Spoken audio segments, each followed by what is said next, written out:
Greetings, fans and fanatics of Paperback Radio. The Gnome Avenger is here to bring the conclusion, a tale so epic, so powerful, so well known that I have hired a virtual army of attorneys to protect my legal rights. But you don't have to worry about that. You just have to sit back and enjoy What to Do, Part 4. All love from the Gnome Avenger. Yeah.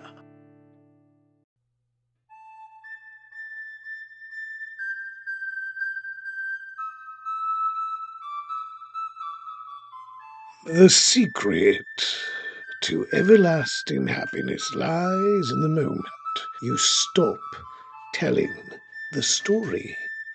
For nothing additionally terrible can happen if you just stop listening. But if we're playing fair, which is a repulsive habit to be avoided at all costs, the same must be said of unrelenting misery. For instance, think of our noble Prince Jasper. Should we have ended the tale as he peered into the bloody sunrise, holding a glass slipper corrupted by tar, the sticky remains of the failed attempt to trap the wild woman on marble steps? Madeline and I both thought it would work, hold her in place, but it turns out Ella is hard to pin down and had a hell of a right hook. But no, best laid plans of wine and whiskey led to nothing but a heartbroken royal, furious queen, and a king growing bored. And when that bloodthirsty soft-jawed spawn of a half-rate hyena thumbs begin to twiddle, someone usually had to die. Therefore, it was of some particular thematic import to me that the story does not end with my precious Jasper's broken heart. Rather, I suggested finding the lady in question using the shoe. Now, Jasper knows I am, what's the word? Drunk? No, usually, but not that. Queer? Very, different than that. Holding the shadowy truth of worlds between my fingers. Yes, that's it. Magic! I have magic. So he asked what kind of trick I'd use to find her. Simple! We'd make it so the last person who wore the shoe could be the only one who slipped that beauty on again. It would not fit another soul, I promised. Let's go out, I laughed, winking at the queen, as if this was all part of some clever plan. We'll have an adventure discovering the girl. Prince loved it. Queen bought it, and the king decided I wasn't interesting enough to punish. So I sent word to Madeline immediately via a few crickets who owe me a favor. She would prepare her little Cindy to become a genuine princess. Hip, hip, and all that. Now, I could not admit to knowing the lady in question. So instead, I compiled a list of likely persons after considering who had arrived at the mask. Obviously, Ella was not on it, but her family appeared midway down the scroll. Once we'd arrived at their woodland estate, the appearance of Ella should not be a difficult party favor. Naturally, our prince did not start at the top and go down. Instead, he circled a few particular names. Let's start with these fair, luscious maidens. He gave me a grin. I mirrored the youthful desire, but must admit to a spike of disappointment. He'd circled Lady Garris, Mademoiselle Sabine Leplou, and, I forget her title, Wendy. These three lasses' reputation had never been questioned. Why would it? Everyone knew they were sluts. And so we went off, despite the protestations of eternal love. Why I thought this weird blockhead lady would be different for him, I don't know. Jasper still took the first opportunity for a bit of fun. "Allow me, sir," I offered, "to ready our retinue."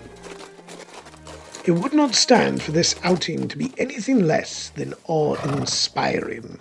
So I arranged knights on horseback, jugglers, every fawning courier, ambitious lord, and nervous falconer into the party. I insisted on intrigues before they could even make the list.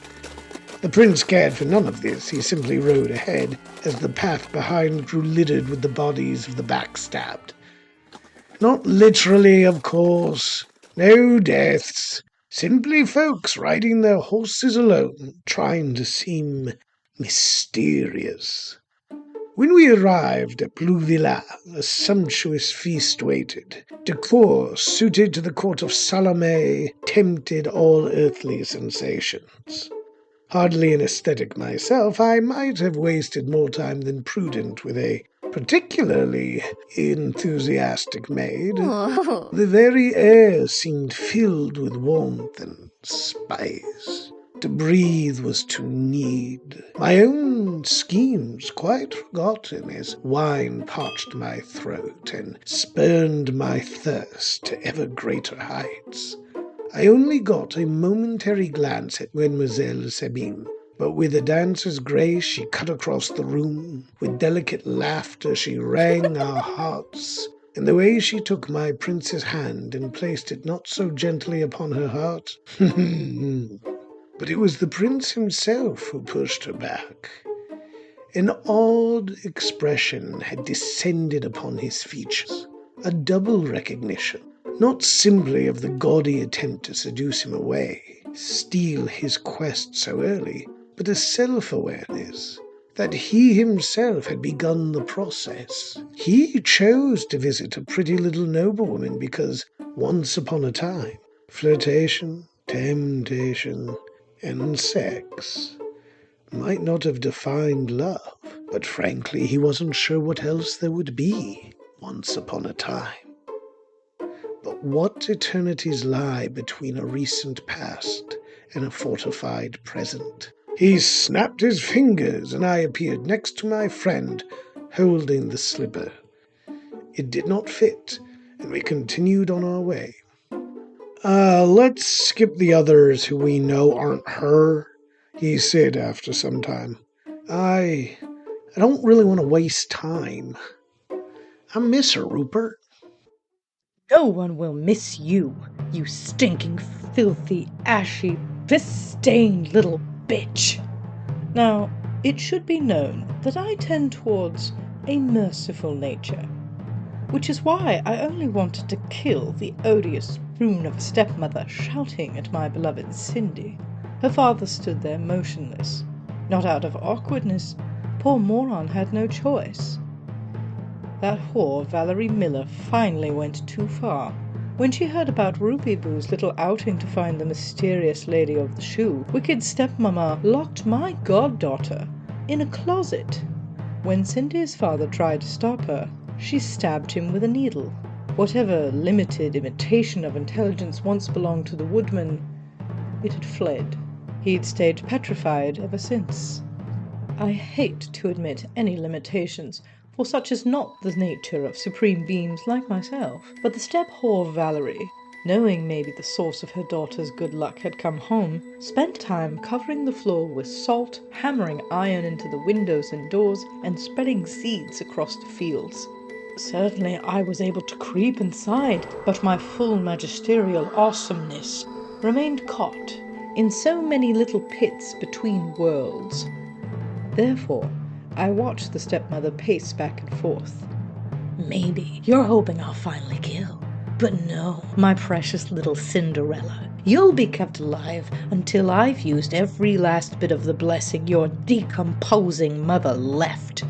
Because we're family now, and your fortune is my fortune.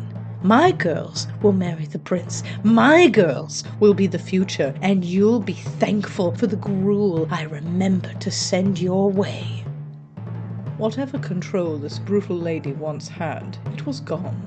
At the moment, however, she'd lost the patience for raging and slammed the door shut.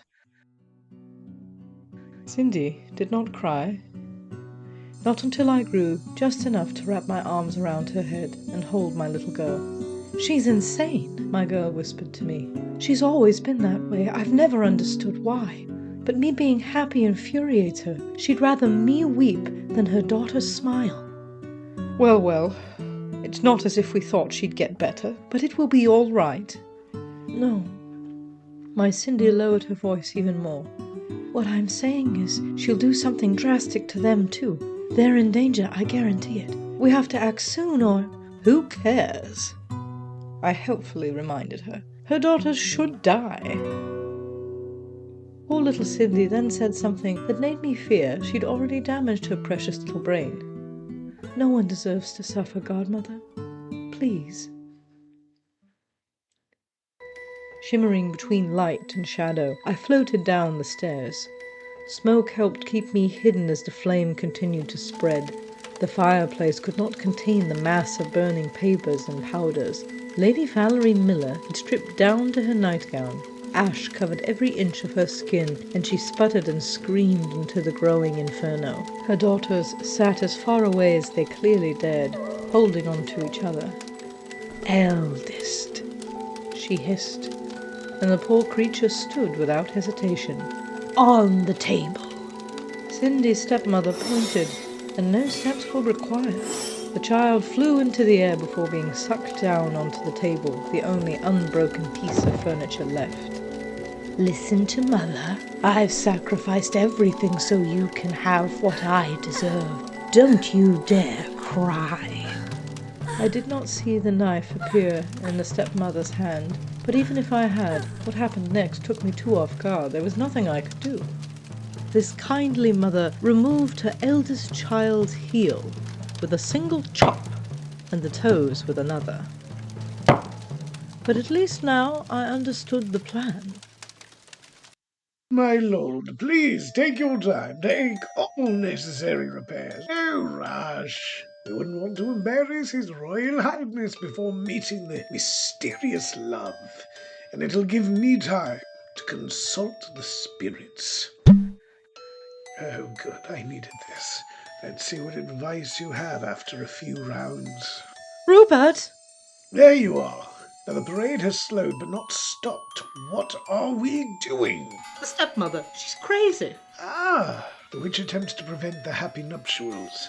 She cast up thorns, summoned a fearsome griffin, transformed poor Ella into an adorable amphibian. She cut off her eldest daughter's foot with a butcher knife so she'll fit in a glass slipper. So sorry, rinse and repeat that. She used blood magic. Sacrificing a part of her daughter's flesh, the slipper will fit perfectly. Dear God, this woman is deranged. And that's not the worst part. No? She hobbled the younger sister as a backup. In case the prince decided he'd like something different? Once the family comes out, I'll rescue poor Ella. Can you delay the shoe ceremony? Well, indeed, but I won't be able to use magic. Oh, why not? My dear, if Madame Valerie Miller is using blood magic and I do interfere, it's a curse. Curse on me. And I like to avoid curses.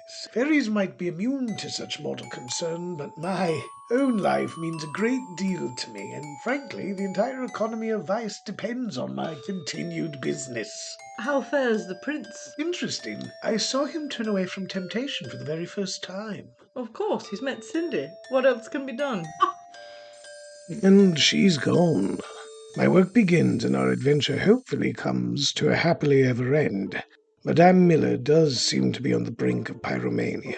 Wolves watch us, their yellowed eyes interested in the fat nobles astride the horse.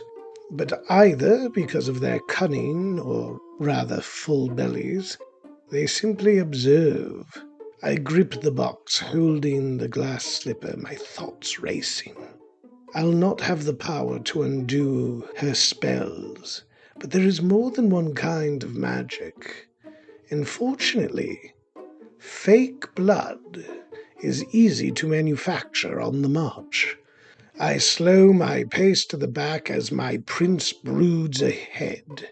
The ingredients are simple to pickpocket: sugar, a harsh red powder, a little water, a drop of milk. The greatest difficulty involves finding a pouch, but I make 7. Seems like overkill, but nervous hands are the devil's playground. We finally arrive to the Miller estate. Shocking no one except for the very stupid, an actual mill spins slowly on the riverbed. A mule, ancient, dignified, and unimpressed by my procession, continues his work. The beast has an apprentice, a silly little young farm boy who cranes his neck to see us. But someone has to keep working, so the mule drags him along. Everyone else waits in their finest costume. If my secondary career as a lead contributor to encyclopedias around the world ever reaches the T's, I shall be able to draw from memory a perfect thrall for poor old Mr. Woodsman. Clearly, the last of his will had been snatched away. Dolls have more life in their eyes. The two daughters, I must say, fared little better in this gallows display. Waxen smiles plastered into place. The magic tasted all around me of copper and metal. My instincts told me to run, throw small children in the way, whatever I might need to survive. Instead, I also smiled and began my announcement. Good afternoon, Lord Sir, beautiful madams. His Highness has asked me to find the mysterious maiden who has stolen his heart. Allow me to offer this silver slipper to any who would like to try. I have been assured only the true love will be able to wear this unblemished. Now, please allow me a few moments to go over the rules. Stepmommy's magic does not match mine, yet she manages a sweet viciousness that does her credit. Spells, curses, enchantments, taboos, blessing, juju, evocations, and special bindings with no physical embodiment. 'Tis the nature of the metaphysical power beyond form. It hits hard, even though there's nothing there. But I am from a world of this mystic stuff. The grass, sky, buildings, they're all made from magic. Do you think a gingerbread house could stand otherwise? Please don't embarrass yourself. Now, for those who have never broken through the interwoven nature of spellcraft, this means I must clean house. I've got to let the spells come alive, literally give them a body. Now, this job would be much easier if I got to pick the body, but no. Instead of a bushel of flowers and butterflies, fanged lizards leap from the stairway, spots moving on the scales as they grow larger. They want to tear me wing from wing. Gladly. My ability to transform outdoes your stupid little curses. So with 3 clicks of my heel, I'm a 7-armed snake, wielding sabers and chopping rainbow-hued Gila monsters into pieces. Filthy scum-sucking. The rest of my unladylike swear is disguised by the ripping sound as the 4 lizards work together and pull my right arm from its socket. Honestly, I'm a little insulted they didn't ask, but as a classy fairy I simply take a deep breath, allow the missing appendage to explode, killing at least 4 of them. But these things are not the danger, and I launched through the remaining spawn. Cindy's heartbeat pounds behind the closet door, and there are at least 6 other hearts beating at the same time. Oh dear, that's a massive spider. 3 heads, 12 legs, and more eyes than one. My beloved goddaughter is already halfway down its gullet. Oh, a big mistake. I can cut through that monster. And will, once I've rescued Cindy. The insides of the creature are not very comfortable, but I am glad to hold my girl. Am I safe? She whispers. Almost. Let's go outside. Liar. The blood dumped onto the ground as she waved the shoe. Liar! Which was true, but hardly important. We were on daughter number 2, though at this point the guards had put themselves between my precious Jasper and the woman of the house. It was not my place to tell her the gamble had failed.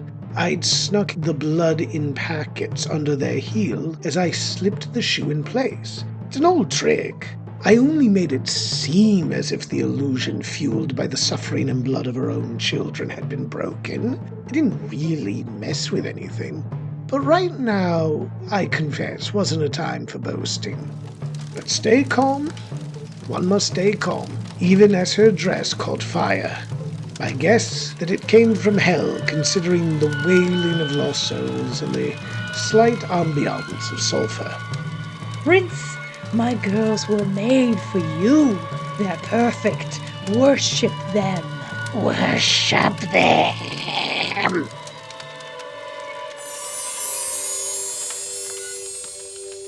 A fine pair on both of them, I agree.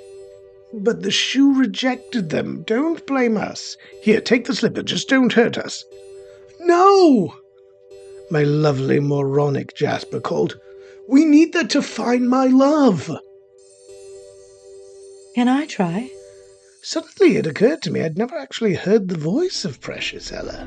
Not clearly. It did have a lovely lilt. Now that she wasn't appearing as some strange ballroom monstrosity, Ella did have a stunning, if not refined, way about her. No! Stay away! Madame Witch screamed, but precisely no one heard. Everyone instead looked at precious Cinderella. Told you she was beautiful. In fact, I might have doubted. The shoe! I'll pass this over to the prince. Let him do the honors. Oh, a first kiss. How charming. Madeline, Yes, Ruby? why is there a large spider falling from the open window? Because, dear, it would have smelled inside. Now, I've got sweets for everyone and fresh baked goods, after all. I am the fairy godmother. And I think I can say here, we're all going to live happy ever. Well, you know the rest.